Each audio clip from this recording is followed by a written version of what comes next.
puasa ini melatih kesabaran kedua orang tuanya. Karena memang tabiatnya anak-anak itu ya seperti itu. Jadi bagaimana kita sebagai orang tuanya bisa mengarahkan dan mendidik anak-anak kita. Itu ya, yang pertama. Ternyata yang menyebabkan kita belum bisa meraih predikat mutakin, hamba yang bertakwa itu, yang pertama itu karena kita ridho, kita rela, tidak mengerti dalam urusan agama. Nah, kemudian yang kedua, yang menjadi hambatan seseorang itu belum bisa mencapai derajat mutakin adalah wal hirsu ala dunya, yaitu hatinya begitu cinta terhadap dunia. Hatinya begitu menganggap dunia itu segala-galanya. Tidak ada yang lebih berharga kecuali di dalam hatinya itu dunia.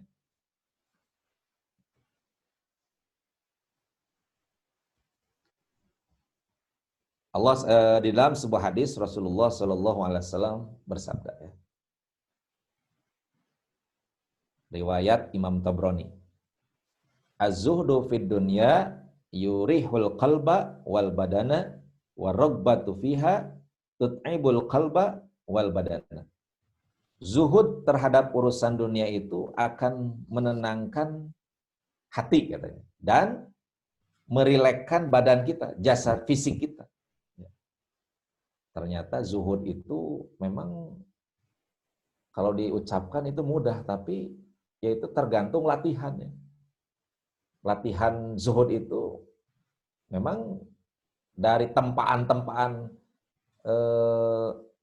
yang menempa kepada diri kita ketika menghadapi dunia ini. Ya. Dan zuhud itu tidak identik dengan miskin ya, enggak. Ya. Zuhud itu bukan identik dengan miskin. Jadi yang dikatakan zuhud itu adalah hati kita itu tidak terikat dengan dunia. Walaupun kita banyak dunia, hati kita itu nggak terikat dengan dunia. Sehingga boleh jadi orang yang tidak punya dunia bisa dikatakan tidak zuhud. Malah dia sangat cinta terhadap dunia, yaitu dengan apa? Dengan banyaknya hayalan, panjang angan-angan, rencana-rencana. Nah, itu sudah membuktikan bahwa dia itu belum mencapai derajat yang zuhud karena walaupun dia tidak punya, tetapi keinginan di dalam hatinya terhadap dunia itu begitu besar. Apa yang dia rencanakan, apa yang dia inginkan, itu tergambar di dalam hatinya. Nah, kalau orang zuhud itu enggak. Jadi kalau ringkasnya begini ya.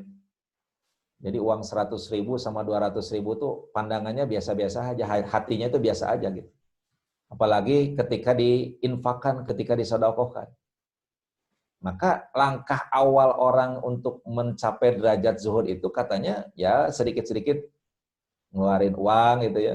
Lama-lama yang besar juga udah nggak dirasakan, itu besar biasa aja gitu. Tapi sulit ya, Pak Dadan itu kayak gitu tuh sulit ya. Jadi orang menjadi dermawan itu tanda dia itu udah zuhud sebenarnya. Udah menganggap hartanya itu ya latihan zuhud seperti itu. Biasa mengeluarkan lama-lama gede, udah nggak ada perasaan apa-apa. Kalau kita tuh mau mengeluarkan uang yang besar itu kadang-kadang mikirnya panjang lebar.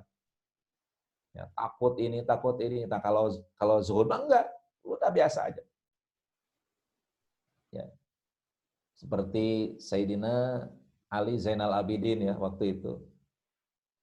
Beliau itu terkenal orang yang dermawan. Saking dermawannya dan beliau itu nggak mau diketahui sama orang lain. Setiap malam itu menyimpan sembako di depan rumah-rumah tetangganya. Sehingga tetangganya itu sampai penasaran siapa sih setiap malam ini orang ada yang menyimpan makanan sembako di depan rumah saya gitu ya. Tetangga itu sampai ramai. Sampai beberapa lama sekali ya apa yang dilakukan beliau itu. Nah, dan tidak ketahuan. Ketahuannya ketika Sayyidina Ali Zainal Abidin itu meninggal dunia. Kenapa ketahuannya? Karena setiap malam biasanya pagi-pagi di depan pintu rumah itu ada sembako, ketika beliau meninggal dunia, ternyata sudah tidak ada lagi. Oh, berarti selama ini yang telah infak, sodako, sembako itu, yaitu Sayyidina Ali Zainal Abidin itu. Kita belum bisa kayak gitu ya. Belum bisa. Nah, itu yang kedua ya. Jadi ternyata cinta dunia, hati kita yang begitu cinta terhadap dunia itu menjadi handicap, menjadi penghambat kita untuk menjadi orang yang bertakwa. Nah, zuhud itu menenangkan hati, meringankan badan, merilekkan badan kita. Sedangkan cinta terhadap dunia itu akan menyebabkan hati menjadi lelah, menjadi letih, ya termasuk fisik kita. Ya kalau hati kita itu rungsing, kalau hati kita itu letih, ya otomatis mempengaruhi terhadap fisik kita. Jantan upami hoyong tenang hirup mah, ya.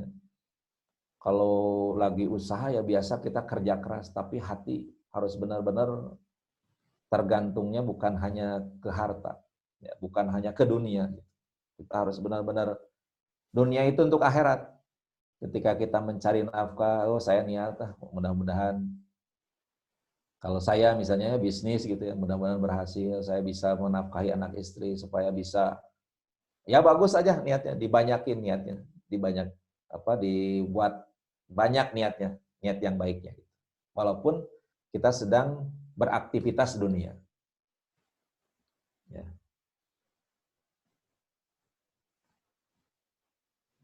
Nah, malah di dalam hadis yang lain Rasulullah Shallallahu Alaihi Wasallam bersabda, nikmatid dar ad-dunya liman tazawwada minha.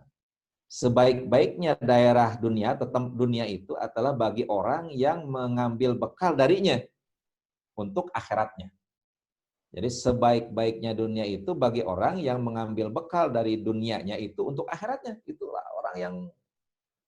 orang yang mendapatkan kebaikan yang banyak dari Allah Subhanahu wa taala. Dunia itu menjadi bekal untuk akhiratnya. Sering kita mendengar ya, kita ini katanya hidupnya harus seimbang. Dunia dan akhirat itu harus seimbang. Kalau saya nggak setuju dengan kata-kata itu.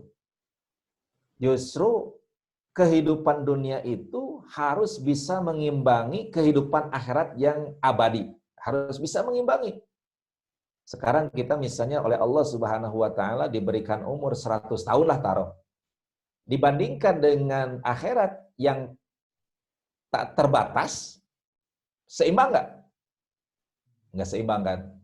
Berarti kita harus bisa mengimbangi dunia ini, mengimbangi akhirat yang lama itu, yang tanpa batasnya itu. Sehingga Allah Subhanahu wa taala begitu murahnya kepada kita memberikan pahala di bulan Ramadan ini, ibadah sunnah menjadi wajib, ibadah wajib dilipat gandakan. Ketika kita memberikan infak dan sedekah oleh Allah dilipat gandakan. Walaupun umur kita misalnya pendek gitu, tapi ternyata nilai di hadapan Allah Subhanahu wa taala besar. Bayangkan ketika kita mendapatkan Lailatul Qadar, pahalanya seperti 84 tahun. Begitu besar dari Allah Subhanahu wa taala. Ya. Kemudian katanya, wa bi satudar ad-darud dunya liman saddathu an akhiratihi. Katanya. Kerugian, ya, tempat yang paling buruk adalah dunia bagi orang yang dunia itu ya bukan untuk akhirat. Ya dunia aja untuk akhirat saja gitu. Untuk dunia saja. Jadi dia hidup di dunia ini untuk dunia saja. Mencari nafkah, ya hanya untuk dunia aja. Nggak ada sangkut paut dengan akhirat. Hanya untuk dunia saja. Ya, buktinya apa? Ya sulit sekali kita mengeluarkan dunia itu untuk akhirat. Ya, itu tanda bahwa dunianya untuk dunia saja, bukan untuk akhirat.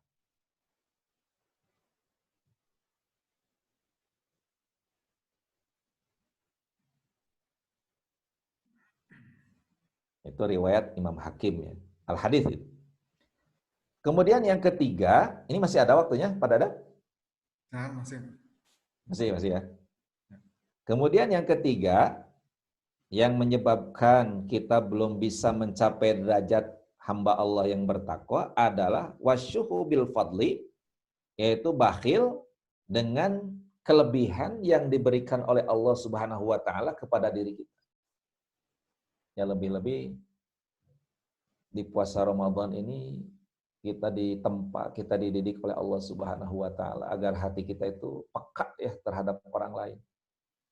Ternyata ketika kita merasakan bahwa kita ini sulit, ya, ekonomi sedang ya, krisis gitu. Ternyata di sudut sana, di tempat sana masih banyak orang-orang yang jangankan dia memikirkan untuk beli baju, beli kue, beli buat takjil, beli buat ya macam-macam yang mereka itu udah nggak kepikiran. Untuk makan berbuka saja mereka belum tahu apa dapat atau tidak. Ya Allah ya Rabbi. Kalau kita menyadari begitu besar hikmah puasa kita, hati kita itu melihat orang di jalan gitu ya. Ya terlepas dari apapun, manusia itu punya hati. Dia mau orang apa, hati kita itu harus benar-benar peka ketika puasa. Sampai ada orang yang meninggal gara-gara kelaparan. Masih ada di Indonesia yang kayak gitu ya.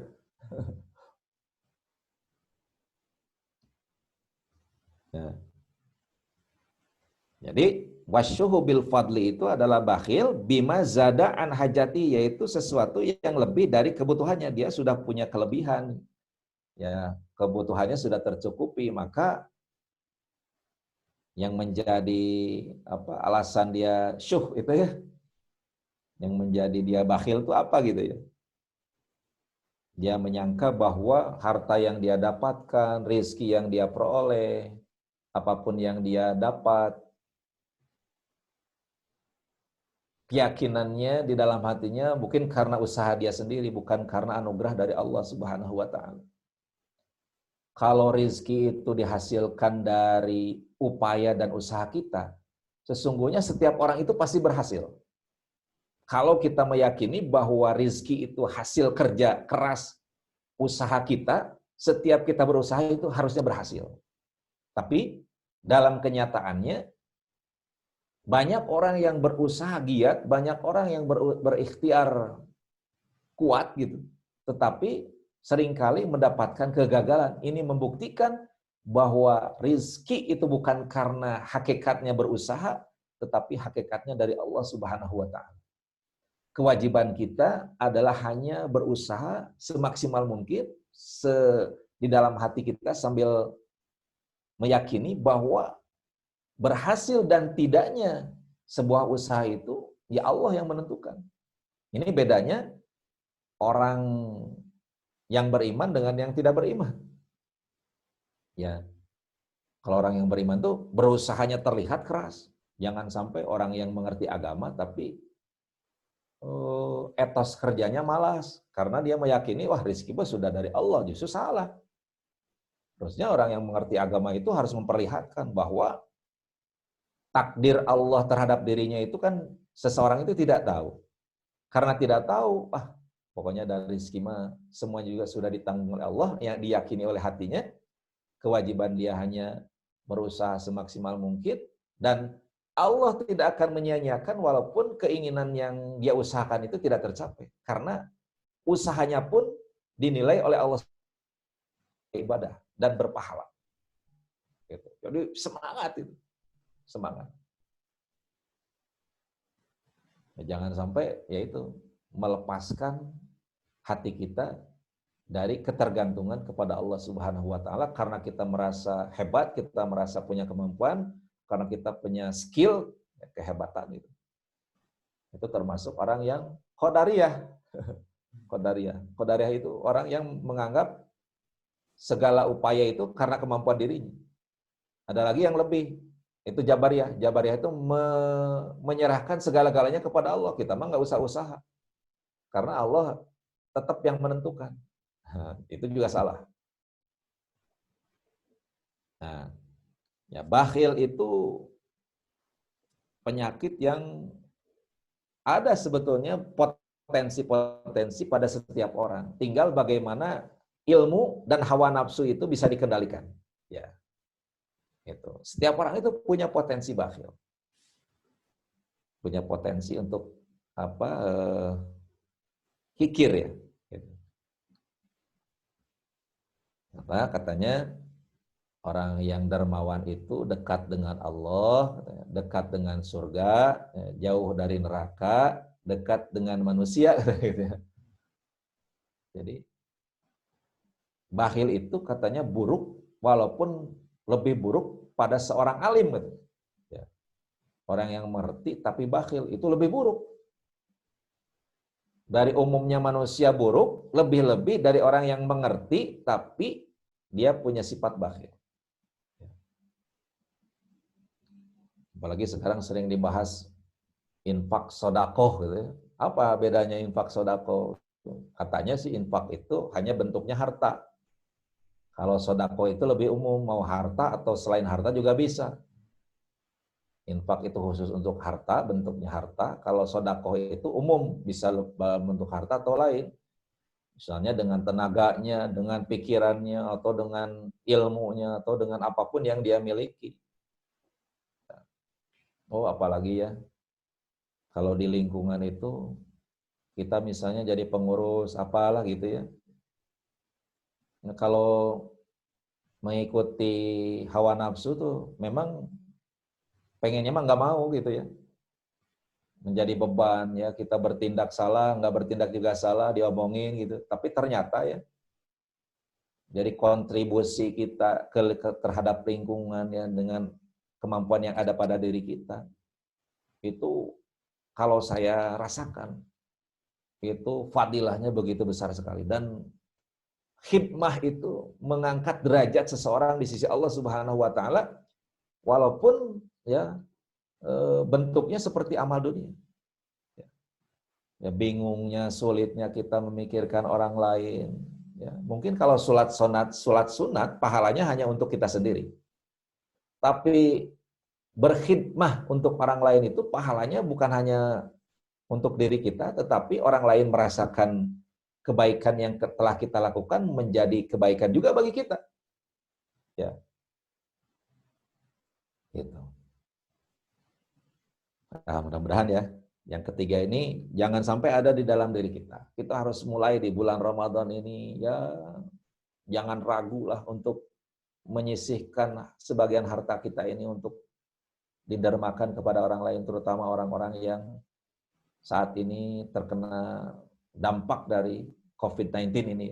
Mudah-mudahan kita peduli nih sama tetangga. Wah, mungkin tetangga kita itu sedang kesulitan, tapi nggak berani ngomong sama kita. Nah, kita harus peka. Kita harus peka, harus benar-benar diasah hati kita ini supaya peduli kepada orang lain. Puasa rajin terus tiap tahun melaksanakan, tapi hati kita ini keras gitu, nggak peka melihat orang lain yang sedang kesulitan. Hati kita ini keras sekali. Malah kadang-kadang kita tuh suudzon, ada orang yang meminta, misalnya kita tuh banyak alasannya, banyak apa dalilnya untuk memberi kepada orang lain. Ya kalau memberi mah memberi aja, ya, nggak usah banyak macam-macam. Yang ikhlas, yang bersih, yang terbaik yang kita berikan kepada orang lain itulah yang dihargai, yang dinilai oleh Allah Subhanahu wa taala. Kemudian yang keempat, yang menjadikan kita sampai dengan saat ini belum bisa meraih predikat hamba yang mutakin, hamba yang bertakwa itu adalah warya'u fil amal, yaitu seringkali kita melaksanakan amal atau kebaikan itu dilandasi dengan riya. Itu bukan murni semata-mata karena Allah Subhanahu wa taala, bukan murni karena ingin mendapatkan karunia dari Allah Subhanahu wa taala. Kadang-kadang hati kita ini dicampuri dengan hal-hal yang lain yang bukan karena Allah Subhanahu wa taala. Sebetulnya ikhlas itu mudah sebetulnya. Cuma yang menyebabkan sulit itu adalah hawa nafsu, ajakan setan yang ada di dalam hati kita itu. Ikhlas itu kan gampang. Gampangnya apa? Ibadah karena Allah, udah gitu aja. Yang capek itu ibadah bukan karena Allah. Coba bayangin. Kalau kita melaksanakan ibadah misalnya pengen terlihat orang lain, maka kita membagus-baguskan ibadah kita ketika dilihat orang lain. Ketika kita sendiri, kita tidak ingin dilihat baik karena nggak akan dilihat sama orang lain. Capek kan? Makanya orang yang ikhlas itu cercaan, pujian, apapun tidak ada efek apa-apa kecuali hatinya tetap bergantung kepada Allah, mengharapkan ridho Allah, ikhlas karena Allah Subhanahu wa taala, bukan karena apa-apa. Kan gampang gitu itu. Cuman yang menjadi berat itu hawa nafsu dan setan yang menggoda kita supaya kita terjerumus ke lembah ria itu, ke penyakit ria ini. Ya, naudzubillah min dzalik. Makanya nih bulan Ramadan nih kesempatannya kita memperbanyak salat sunat ya, perbanyak bacaan-bacaan kita, zikir-zikir kita yang seperti minggu kemarin disampaikan ya. Syahadat, istighfar, memohon surga, memohon dijauhkan dari neraka, kita mohon sama Allah. Terus aja ya. Ketika dimanapun sedang berkendara, sedang waktu luang ya, kita baca terus ya. Mudah-mudahan kita ini meninggal dalam keadaan kita ingat kepada Allah. Ya. Jangan sampai kita meninggal ini ketika kita sedang lalai kepada Allah Subhanahu wa taala, naudzubillah min dzalik. Karena yamutul mar'u ala ma'asya alaih. Jadi orang itu meninggal sesuai kebiasaannya ketika dia hidup, ya. Kalau kita biasanya memang dalam kebaikan ya, ya insya Allah meninggalnya juga dalam kebaikan. Insya Allah seperti itu. Kebiasaannya seperti apa ketika hidup. Ya, kita harus benar-benar nih di bulan Ramadan ini membersihkan hati kita supaya ikhlas ya semata-mata karena Allah Subhanahu wa taala. Mengaji, sholat, membaca Al-Qur'an. Ya Allah, mudah-mudahan dengan saya mengaji ini saya dilepaskan dari kesulitan, saya dihilangkan dari penyakit. Semoga wabah virus juga segera sirna di lingkungan kita ya, misalnya gitu. Kita sambil beramal itu niatkan seperti itu, bisa. Nah, jadi yang dikatakan ria itu adalah tarkul ikhlas fil amali bimulahadzati ghairillah fih gitu ya. Jadi meninggalkan ikhlas di dalam beramal dengan melirik memandang selain Allah di dalam beramal itu. Ada campur yang lain gitu, bukan murni karena Allah Subhanahu wa taala. Rasulullah Shallallahu alaihi wasallam pernah bersabda di dalam sebuah hadis riwayat Ad-Dailami. Asyadun nasi adzaban yaumil qiyamah mayyurin nasa annafi khairan wala khaira fihi. Auzubillah min dzalik.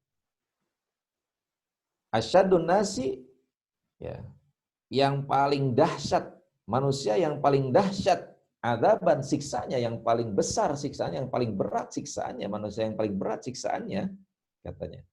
Yaumil qiyamati, pada hari kiamat, mayyurin nasa, yaitu orang yang memandang kepada orang lain, yang memperlihatkan kepada orang lain gitu ya, ria kepada orang lain, annafihi, sesungguhnya dirinya itu khairan, lebih baik, wala khairafi, dan tidak ada satupun yang lebih baik daripada dirinya.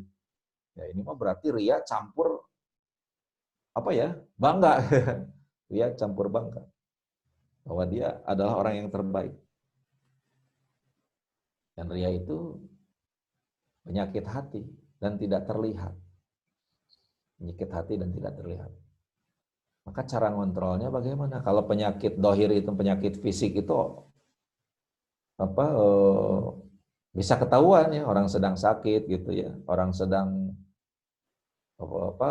dapat musibah gitu kan, terlihat ya. Tapi kalau hati itu badannya sehat, tapi hatinya berpenyakit. Maka caranya gimana supaya bisa dikontrol bahwa kita itu punya penyakit ria, kita punya penyakit takabur, kita punya penyakit hasud. Maka seringlah berkumpul dengan orang-orang soleh, katanya. Supaya kita bisa mengontrol diri kita. Oh, ternyata orang soleh mah gini. Kalau saya mah kayak gini, berarti saya itu belum soleh, belum benar. Dikontrol gitu sama pergaulan kita, yaitu pergaulan dengan orang-orang yang soleh. Ya. A'udzubillah min dzalik. Jangan sampai kita beribadah bukan karena Allah Subhanahu wa taala. Malah di dalam hadis yang lain Abu Nuaim, innallaha harramal jannata ala kulli mura'in. Allah Subhanahu wa taala sesungguhnya Allah mengharamkan surga kepada orang-orang yang berbuat riya. Itu yang keempat ya. Yang menghambat, yang menyebabkan kita belum bisa meraih predikat hamba yang bertakwa itu di dalam beramal itu suka diselipin riya ya, bukan karena Allah Subhanahu wa taala. Kemudian yang terakhir adalah wal ijabu birra'yi, yaitu al istihsan, menganggap baik, biaklihi, dengan akalnya, wa tadbirihi, dan pemikirannya, wa tarofu'i, dan menganggap dia lebih hebat gitu, bidzalika, dengan akalnya. Oh, berarti dia membanggakan kecerdasan intelektualnya, membanggakan intelektualnya. Ya ternyata kalau kita merasa bangga dengan karunia Allah berupa akal ini, kalau bangganya syukur, nggak masalah, itu harus. Ya Allah, alhamdulillah saya diberikan kecerdasan akal ini dari Engkau ya Allah, maka saya gunakan akal ini untuk thalabul ilmi, untuk mencari ilmu, untuk berpikir, untuk merenung terhadap ciptaan-ciptaan-Mu ya Allah.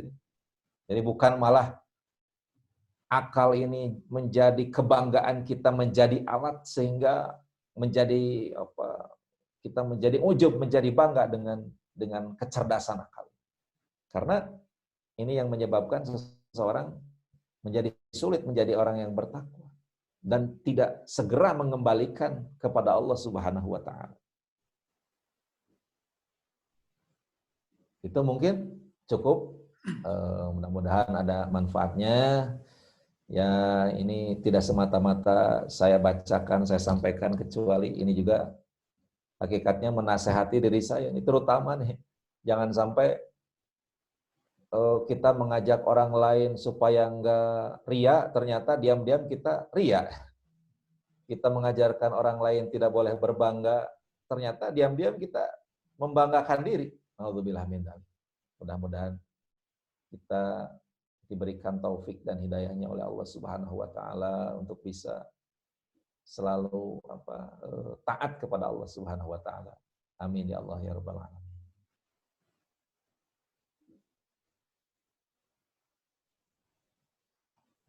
Mangga. Baik, selanjutnya kita sesi tanya jawab atau diskusi. Silakan Bapak dan Ibu yang akan mengajukan pertanyaan. Mangga, silakan. Zat, marah Zat. Ayo Zat.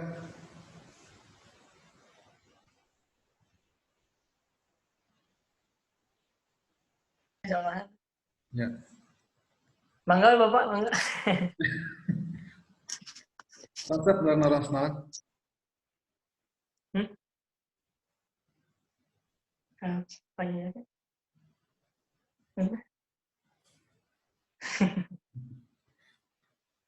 Baik Mas, baik Mas.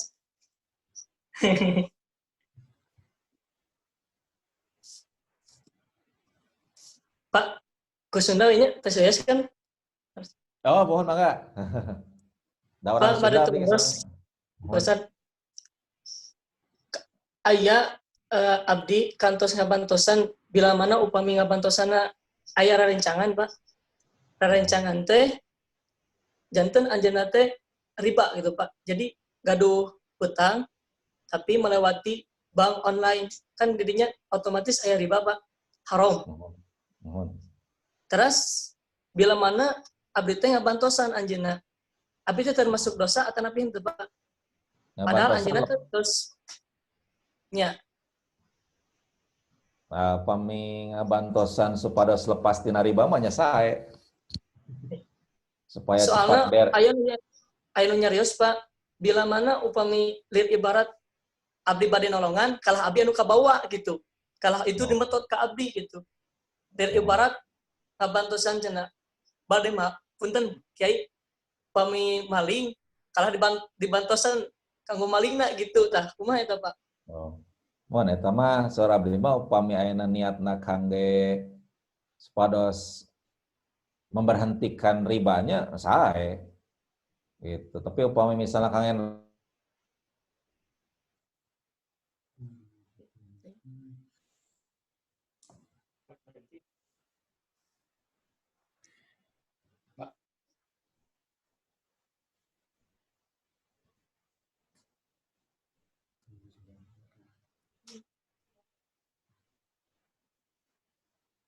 Berhenti sebab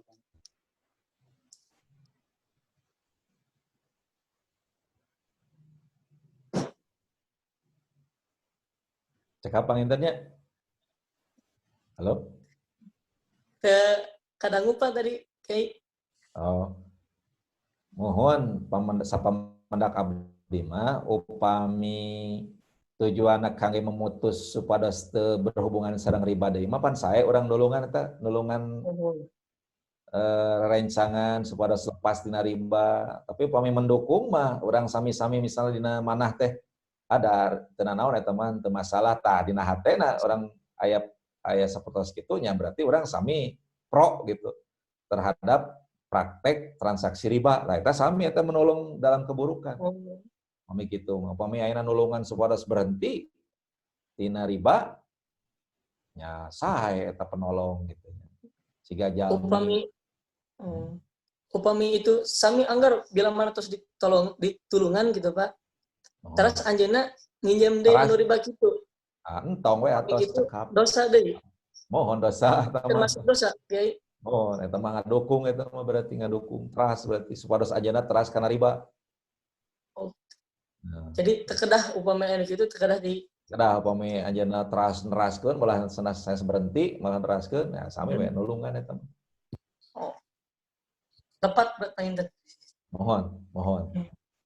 Hatur nuhun Kiai. Nah, nya sapertos kieu lah nya upami dina kitab Bidayatul Hidayah mah cenah. Jadi urang teh gaduh murid. Tah, murid urang teh katinggal tujuanna teh milarian ilmu teh supaya sae gitu naonna dipandang ku jalmi kangge dunia kangge pokona mah sanes karena Allah we lah. Ku urang teh katinggal murid urang teh. Tah urang teh nu ngajarna ka eta murid teh kita yang mengajar kepada murid kita itu seperti orang yang berserikat di dalam keburukan, di dalam dosa. Karena kita mendukung, mensupport murid kita yang tujuannya bukan mencari ilmunya, bukan karena Allah. Seperti meminjamkan senjata kepada penjahat, gitulah, seperti gitulah. Meminjamkan senjata kepada penjahat. Nah, meminjamkan senjata kepada orang yang dipercaya mahnya saya ke penjahat. Gitu. Jazakallah. Pak Yakub. Amin. Mangga yang lainnya? Miftah, Pak. Miftah yang enggak Miftah? Sami nu jadi kantor eta ge. Sami ya. Mangga Kang, mangga. Mif.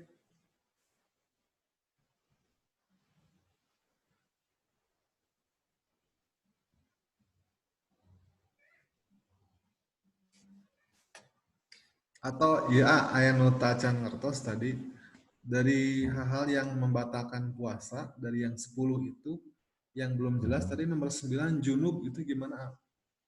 Kan boleh hubungan suami istri di malam gitu, di malam hari. Nah, begitu adzan subuh dia masih dalam keadaan junub, belum adus. Nah, apakah langsung otomatis? Mohon-mohonnya itu tanya kelas sekedap ya. Sambil nunggu, coba yang lainnya. Ya sambil nunggu. Ayo Miftah.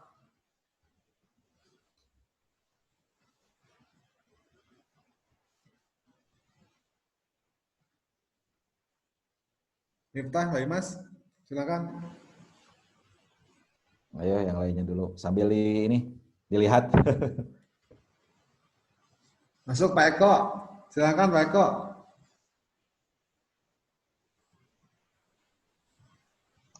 Masuk Pak.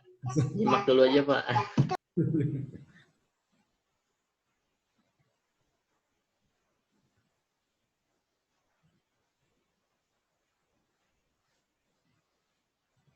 Miftah, Jun. ayo Mif.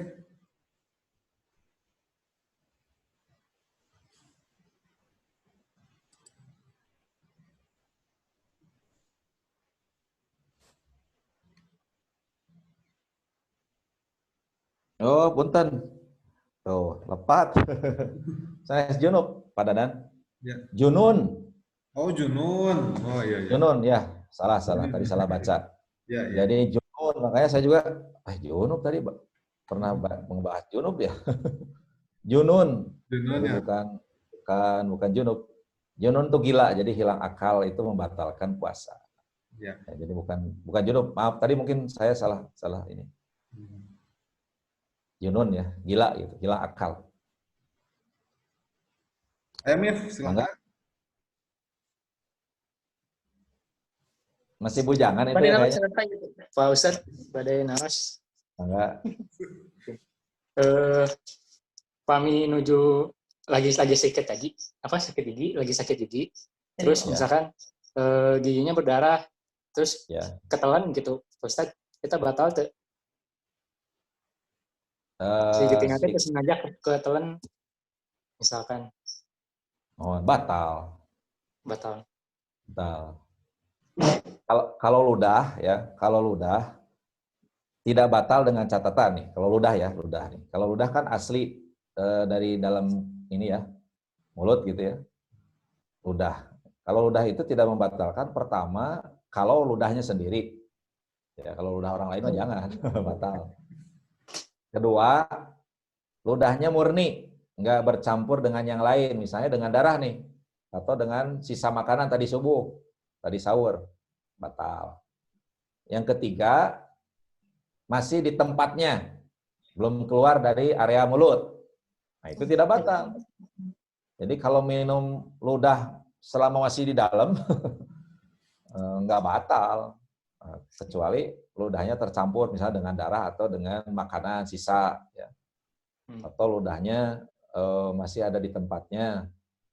Atau yang ke satu, ludahnya ludah asli gitu ya. Ludahnya sendiri, gitu. Ludahnya dirinya sendiri. Gitu. Tenun, Pak Ustadz. Ya, mangga.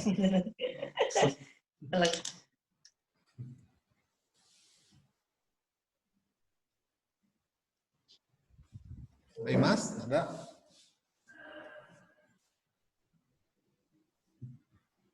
Tadi benar, makanya junub saya lihat dulu. Junun, bukan junub. Salah mungkin tadi saya bilang junub ya. Junun. Jadi katanya belajar itu harus sampai junun, sampai gila. Maksudnya apa? Maksimal gitu. Akal kita sudah mentok gitu, sudah benar-benar segitu. Nah, junun, kalau orang tua dulu tuh sebutnya sing junun. Sing junun itu berarti sampai maksimal, kemampuan itu dikerahkan.